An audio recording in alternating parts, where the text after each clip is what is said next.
I mentioned your Thanksgiving, the turkey drive this year. First of all, how did that go? That went very well.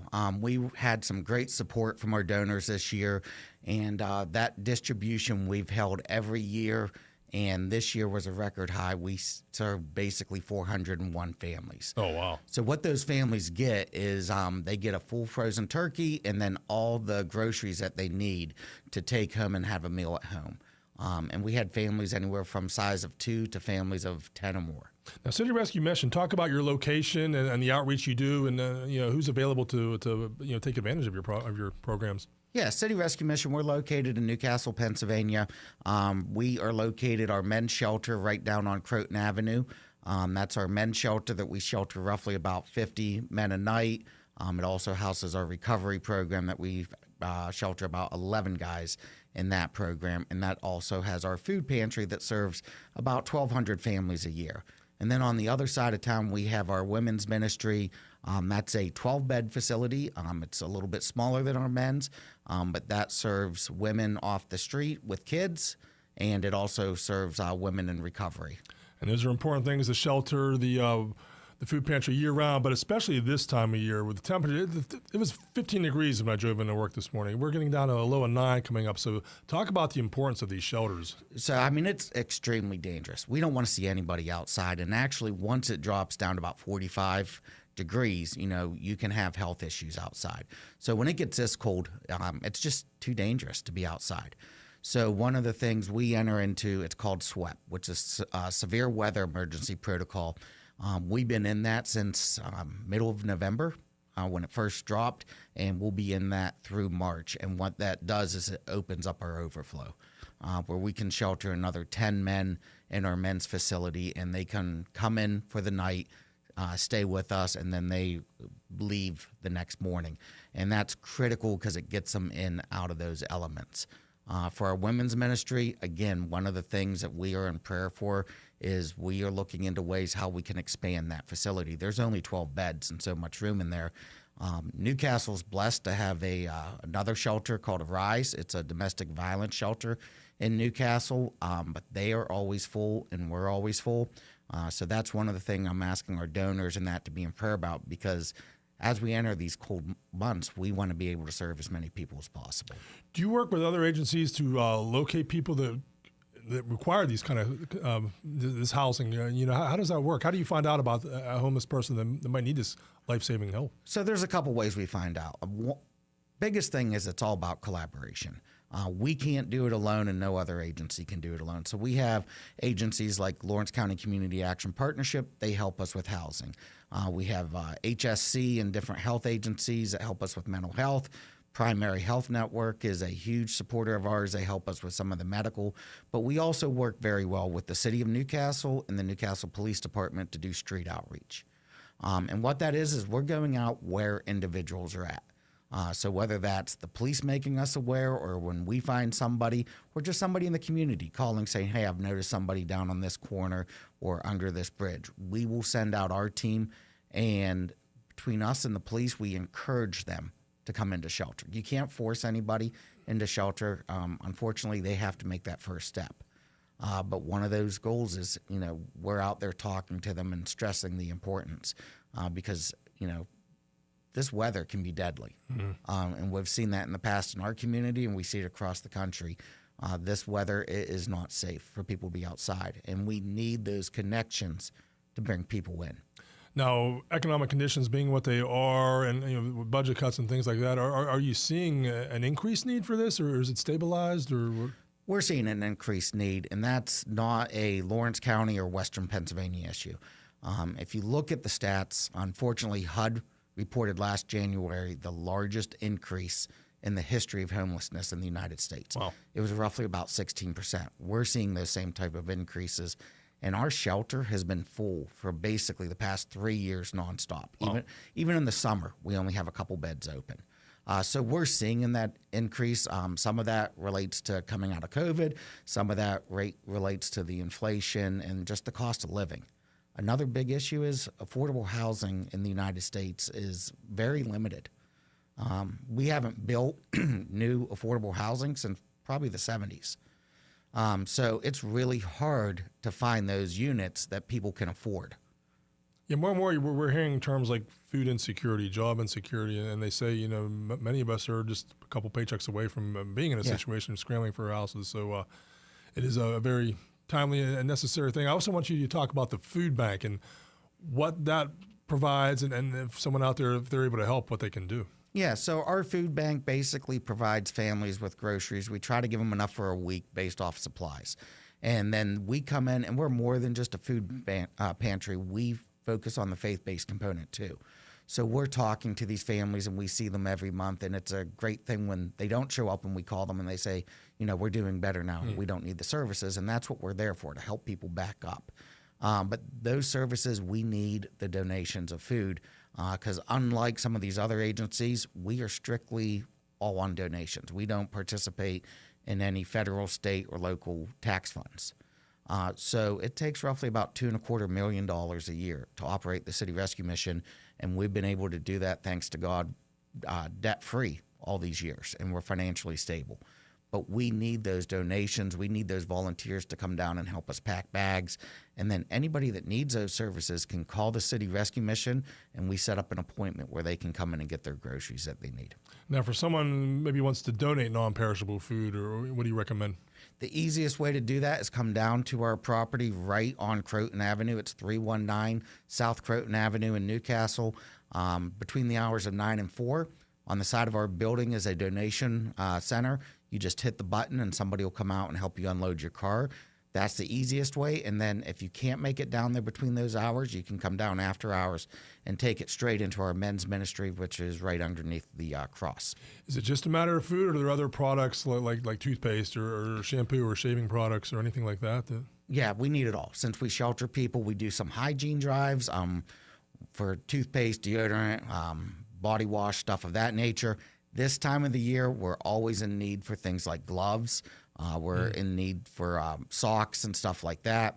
And coffee is another big one. January, we do a huge coffee drive where we try to raise enough coffee for the year because, sometimes that warm cup of coffee is the first thing we are giving everybody when they walk through the door. We're speaking with Jack Lynn, President and CEO of City Rescue Mission based in Newcastle. We're also streaming this on Facebook, so if you heard something, you want to go back, it'll be on our Facebook page. But do you guys have a website, a Facebook page? How do people stay up to date on what's going on with City Rescue Mission? We are on social media. Right before I came in here, I did a Facebook Live video telling everybody that we're going to be on this station. So one of the easiest ways to follow us is follow us on Facebook, Instagram, LinkedIn, YouTube. We are on all those, and we keep our website up to date. And, the nice thing with our social media account, you hear those stories of the generosity of the people that have supported us. And, one great example of that during the holiday seasons is one of them was Medora's Catering. So what they do is they have a package for people that if they want to cater their Thanksgiving meal, it's just around $200 for a family of 10. So what Medora's did is they said if you buy an additional one for a family need, they would match it. Oh, wow. And they split it between the City Rescue Mission and Arise in Newcastle. Thanksgiving, they brought down enough turkey, stuffing, mashed potatoes, and vegetables for 250 people. Nice. It was a huge blessing. And, they're just one example of this. We have our gift assistance program coming up for Christmas. It'll be happening next week. Right now we're collecting toys just to make sure families that are struggling can have something under the tree for their kids. And we partner with Toys for Tots. But the other great thing is we had Lynn Paving show up, and they do their holiday toy drive, and they donated $20,000 worth of toys yesterday. Lynn Paving. And they have a ton of sponsors. Go out to their website, everybody that sponsors their toy drive. But, it's just amazing the community that comes together to help us, and that's the key. So if someone out there wants to donate a toy, maybe they're a local business, local office, or just an individual, what do you recommend there? Easiest way, call us, and we can, meet up with them when they come down to the mission, or go right to our Sankey Center. It's at 125 Grant Street. That's where we'll be having the distribution, and somebody's there this entire week setting up. And they're usually there between 10 and 3 setting up. Speaking with Jack Lynn, President and CEO of City Rescue Mission, and the importance they do with the food pantry, with the shelter they provide for those that are unsheltered, the toy drive, and talk a bit about the history of City Rescue Mission, how it came to be, and what inspires you to keep going. Yeah, so City Rescue Mission was founded all the way back in 1911. Wow. And we were founded as part of a movement. It was an evangelical named Billy Sunday. And Billy Sunday came to Newcastle in 1910. He was going around the country preaching on helping the poor and helping the homeless and those in poverty. So when he left Newcastle after a couple months, a group of people formed the City Rescue Mission out of that ministry. And it was a couple local churches and business leagues, and we were founded in 1911. And since then, we have remained a faith-based organization. We serve anybody that comes through our door, but we've been doing this since 1911 in our city. So long history. I knew I heard of that name. So he was a professional baseball player, Billy Sunday, and yes, one of the first, I guess it would have been television then, but one of the first nationally known, preachers and evangelists, I guess would be a better word, but yeah. Yeah, and he went around the country when he retired from baseball, is when he went around. He came out of the Chicago area as an orphan. So coming up through that, that's where his heart was, and he went around the country preaching on it. Now, have you been in the same building in all that time, or? We've been in the building that we're in right now since the 1960s. It's an older building, but it does great with us, and, we use every part of it. So if anybody wants to see what we do, one of the best ways to do that is come down and get a tour. I love walking people through our facilities. Because the biggest thing I hear is we didn't know you guys did all that. We provide a lot of services. Again, when we partner with a lot of people, our biggest partnership are the local churches. We have a ton of churches, over 200 churches that support us and their congregations. So I love taking people through the building and then taking them over to our women's ministry. Again, one of the things that we're working on, myself and the board, is, we recognize that we have some great buildings, but we got to look how to expand our women's ministry. Again, that's one of the big keys that we got to solve in the next couple of years. Now, along with donations, do you have a big annual fundraiser to pay for things like utilities or upkeep at those buildings? I'm sure the money has to come from somewhere. Yeah, we have to raise this $2 million every year. So we do a couple activities during the year. The biggest one is our matching gift challenge. We run that every April through the end of May. And last year it was $150,000 match, and we brought in roughly just under $400,000 for it. So that's always a big one. And then just during the holidays, this is the biggest time. November, December, and January, we bring in roughly 60 to 70% of the revenue we need, and we do that through our Thanksgiving appeals and our Christmas appeals. Okay, we're going to talk more with Jack Lynn, President and CEO of City Rescue Mission. We have Noah Haswell in here now. He's going to give us the news. Beaver County Radio's news source. 99.3 FM, 1230 WBVP, and beavercountyradio.com. Here's Noah Haswell. Good morning. On this Tuesday, December the 9th of 2025, we will have a complete Beaver County radio weather forecast after we take this look at news. The battle continues as residents are still not satisfied with the actions of the Pulaski Township Board regarding their decisions to change police coverage. Here is Beaver County Radio's Curtis Walsh with more. The Pulaski Township Board of Supervisors meeting Monday evening saw a large turnout once again of community members who oppose a switch to the Beaver Valley Regional Police Department. The supervisors retracted their decision to contract the regional police beginning in 2026 due to an overlooked contract obligation with the New Brighton Police. New Brighton Police Chief Ron Walton spoke up at the meeting about another issue he thinks people should be aware of regarding different radio frequencies between departments in the area. And I'm not a fearmonger, so please don't take this as fearmonger. But I don't think at least two of these gentlemen up here acknowledge the fact that if a suspicious person call come in, that there's a suspicious male walking from Dollar General towards the ball fields, and that goes to the regional police department, you know that us 5 police officers would be down at the middle school and will never hear that call. And I can tell you that that's a concern of mine, because if my officers hear that call, they're going to start drifting that way, and they're going to try to interdict that individual prior to him ever getting near the school. So we're not going to know of a problem until it becomes a problem. And that's bad for public safety. The board ultimately decided to table the 2027 contract vote for another meeting. You can read the full story at beavercountyradio.com. From Pulaski, this is Curtis Walsh reporting for Beaver County Radio News. A first-degree murder charge was dropped yesterday at the Beaver County courtroom for 25-year-old Tavon Goodnight of Baden after he was apprehended for shooting and killing 24-year-old Gavad Tyson in Aliquippa. Tyson died at Heritage Valley Swickley on October 14, 2025 after a dispute with Goodnight that night. Goodnight shot Tyson in his right thigh once with a firearm during a physical altercation with Tyson on Wade Street. According to court documents, Tyson put a gun on the hood of Goodnight's car before the fight. Goodnight will be able to get out of jail on bond without the first-degree murder charge. Beaver County District Attorney Nate Bible confirms that this is a case of the victim and defendant knowing each other and added that there is no threat to the community.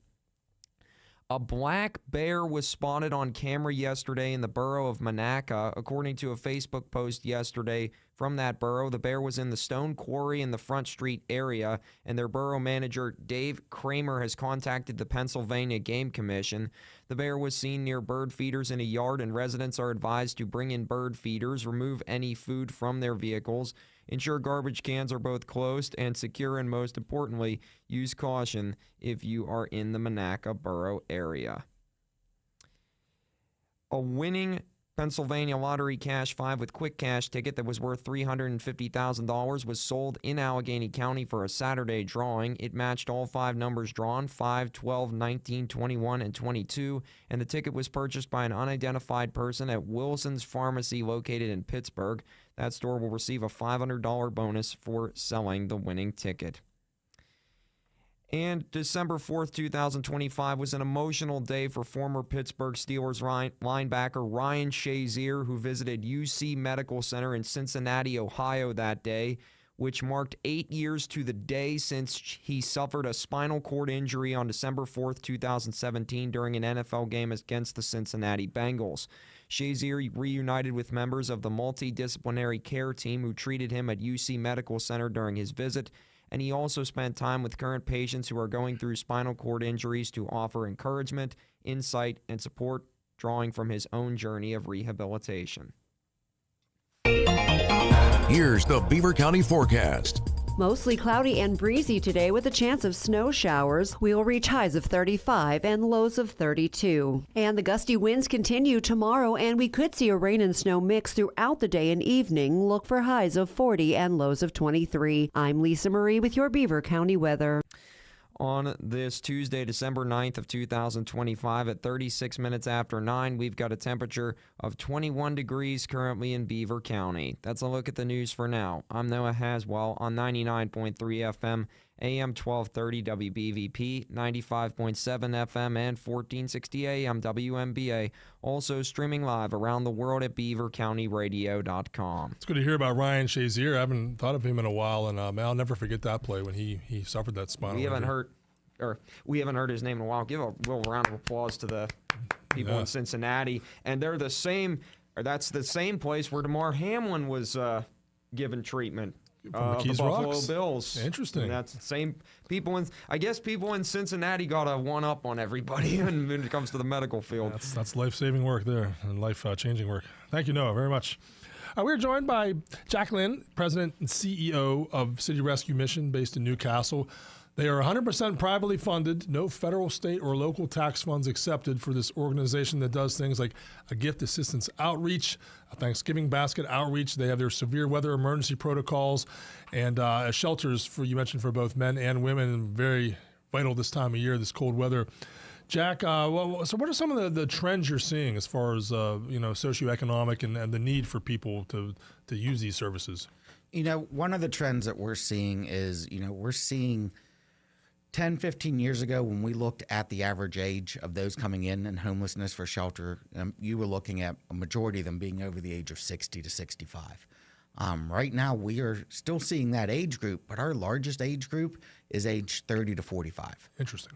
We're seeing a much younger age group coming in, and we're also seeing 1 out of 4 individuals that come into our shelter has some type of mental health component that we have to go out to another agency.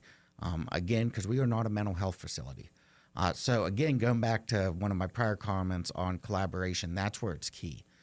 Because we can work with agencies and when these younger individuals are coming in, and we can identify, okay, what is the main thing that we need to address first? When somebody comes into our shelter, the first thing might not be housing. Just giving somebody into a housing and getting them an apartment, but not giving them those wraparound services that they need doesn't really solve anything. They fall back into homelessness. Where if you can identify, okay, they might need to see a primary care physician to get some health things going on. If there's a mental health issue, they might have to see that. Substance abuse.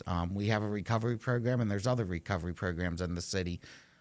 We help them through recovery. So you have to address those trends. But again, we're seeing a higher trend of younger age coming in, and we're also seeing a higher need for women in shelter. They're coming through our doors, and when we're full, unfortunately, we can't take them in or rise. So with that increased population, again, is why we're looking into some of the great things that we're doing.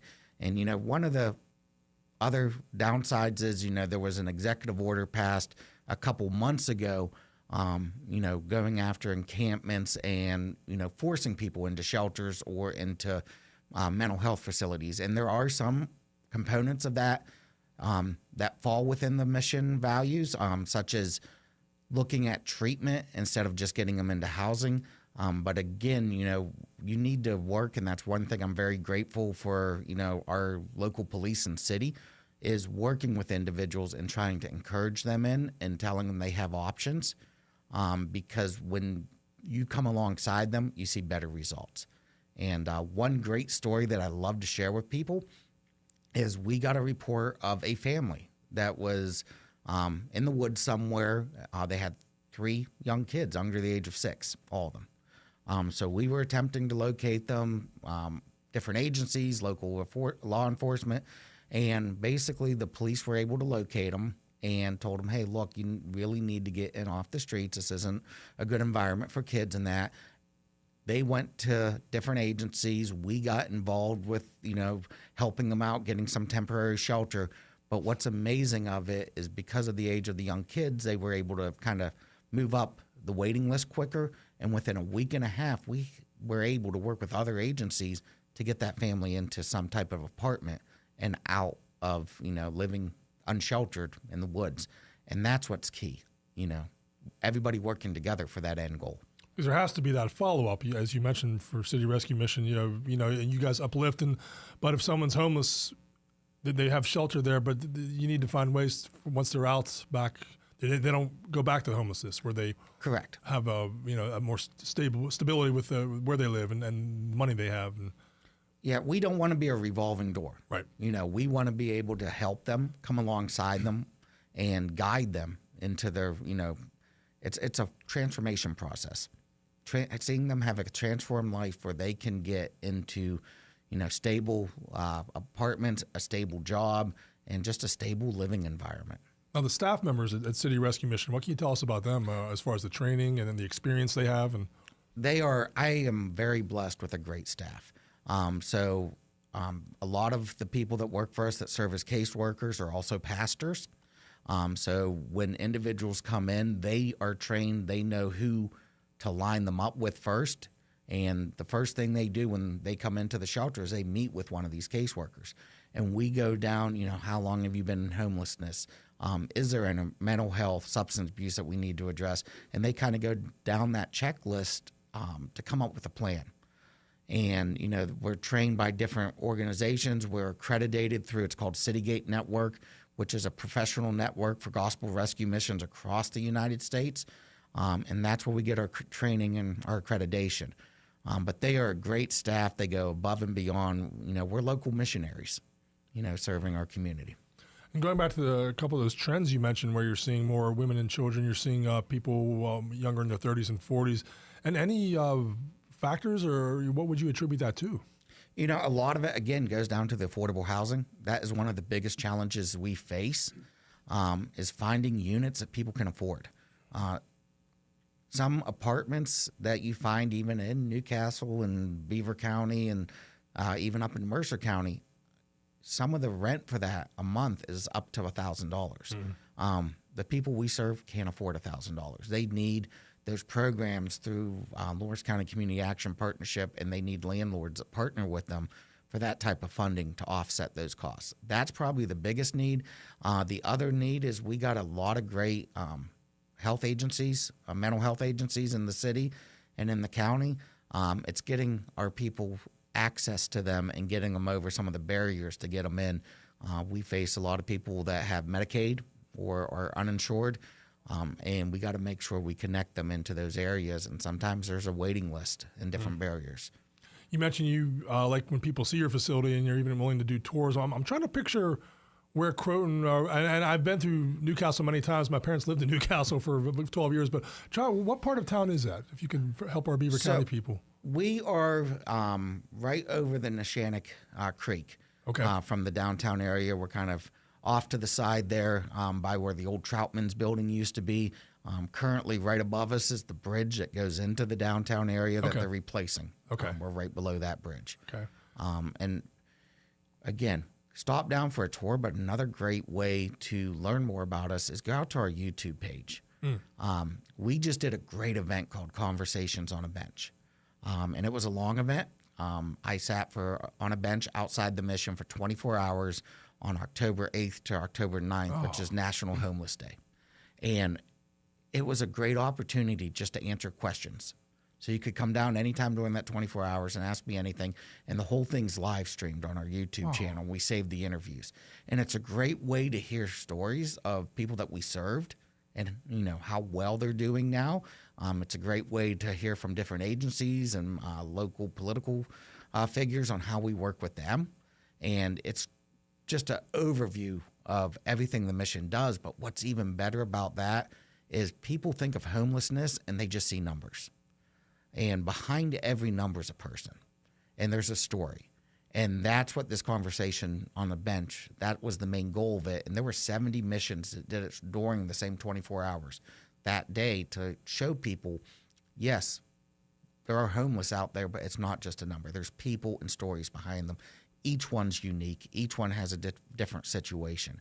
So that's a great way for all your listeners. Go out to our YouTube channel and look down through those interviews. They're all saved, and listen to them. And yeah, it's 3 words: City Rescue Mission, right? Yep. Okay. City Rescue Mission. We have one more break to get in. We'll do that, and we'll be back with more with Jacqueline. So stay right there. At this special time of year, we here at the Pennsylvania Hot Rod Company would like to express our sincere appreciation to all that gave us the opportunity to do what we love. Happy holidays from the Pennsylvania Hot Rod Company.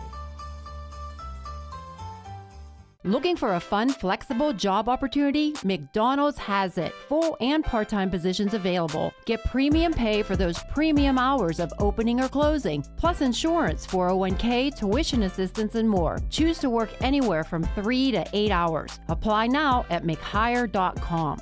Hi, I'm Scott Tatey, morning host on the Beaver 95.7 FM, wishing you and yours a merry and relaxing holiday season and a rockin' New Year's. Wishing you happy holidays from Ivory Elephant. This year, grab a unique handmade gift for the one you love. Personalized canvases, jewelry, holiday decor, and more. Located at 631 3rd Street in Beaver, Ivory Elephant can't wait to make your holiday unique and magical. Patriot Home Care is now hiring caregivers. Are you a caring and compassionate individual looking for a reliable income with benefits? Then call Patriot Home Care today. Benefits include health insurance, life insurance, paid vacation after 1 year, and 1.5 times hourly pay for overtime plus holiday hours. Patriot Home Care employees provide personal care, conversation and companionship, medication reminders, light housekeeping and laundry, meal preparation, and errands. Start your career in home care today and call Patriot Home Care at 724-506-8911 or apply online at patriothomecare.org. Broadcasting from the Fry Transportation Group studios, it is 9:48 on this chilly Tuesday morning. Thanks for spending time with us.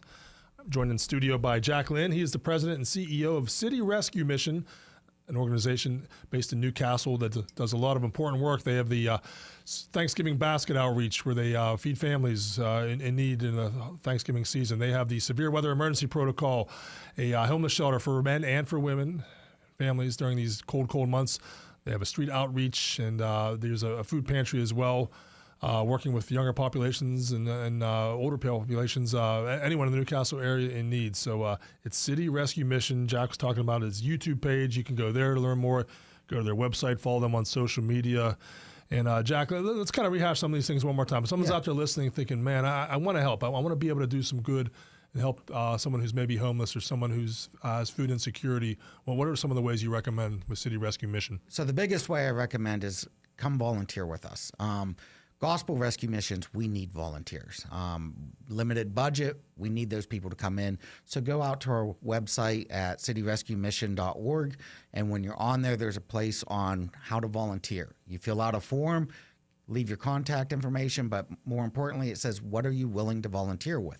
Some of that might be, for our pastors out there preaching at one of our chapel services, or for somebody that has a background with casework and counseling, working with our men and our women in our shelter alongside our staff, to stocking shelves, to serving meals. Our small kitchen served 28,500 meals last year. Wow. They serve 3 meals a day to anybody sheltering with us, and then we do 1 free meal every day of the week, including holidays, for anybody in the community that needs it.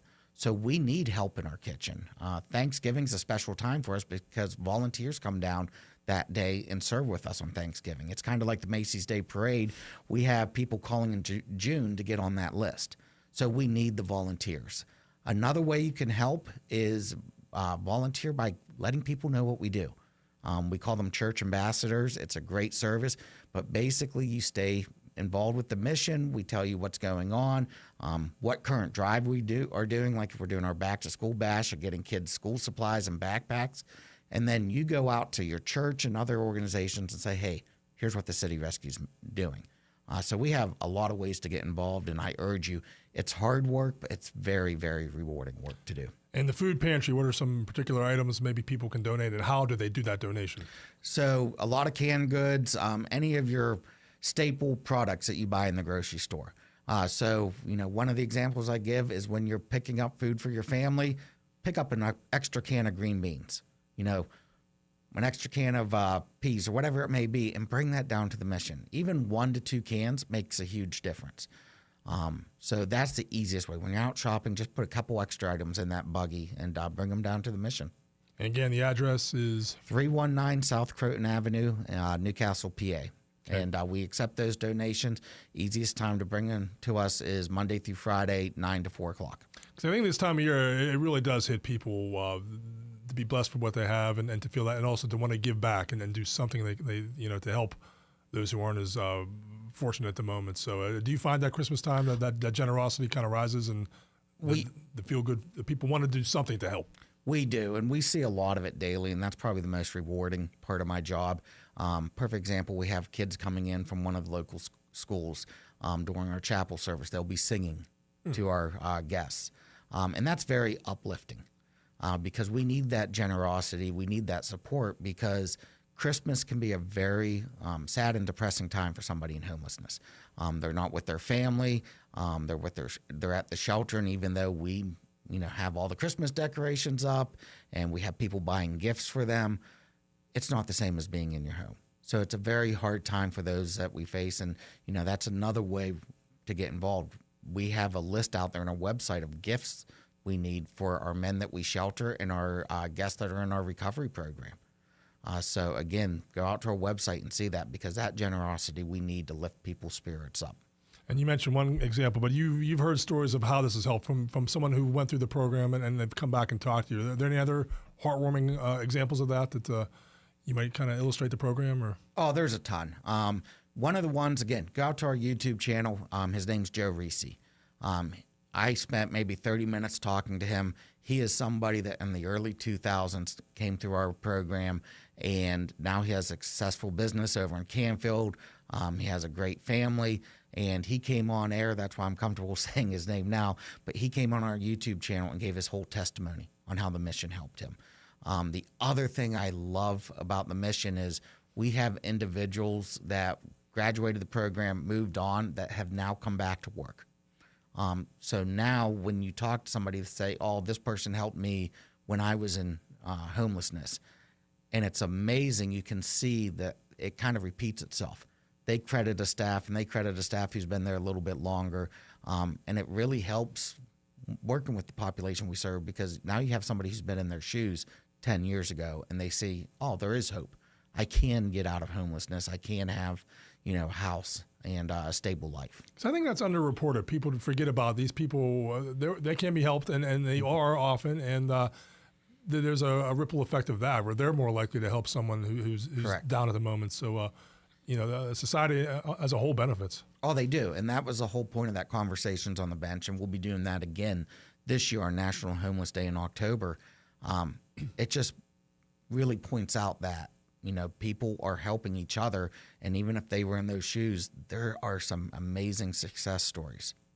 And so we're talking about the Christmas spirit, but then it gets to be January, February. It's still cold, still very much in need to help organizations like City Rescue Missions. So we thank you for the work you're doing, and we know that it can't be easy. And but if you're out there listening, some of the ways that Jack had mentioned, you can be a volunteer. You can do the part of the food pantry. You can just follow them and spread the word. Watch their YouTube, watch their social media, and help let people know that this exists and is willing to help people who are going through food insecurity or homelessness. So, Jack, anything else you think is important to tell our listeners?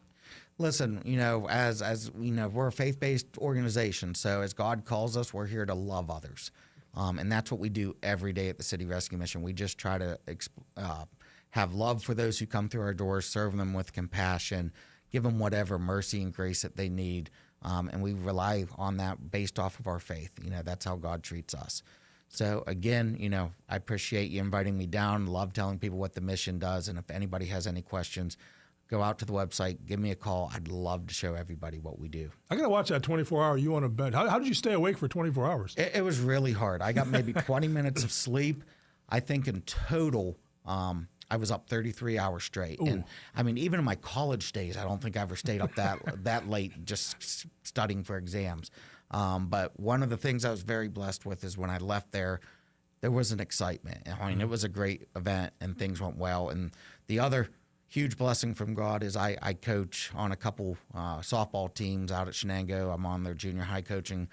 And for Team Pennsylvania, I'm one of the assistant coach, but we didn't have to play in Columbus until about 3 o'clock the next day. Ooh. So I was able to go home, go to bed about 4:30 in the evening, and sleep till about 7 a.m.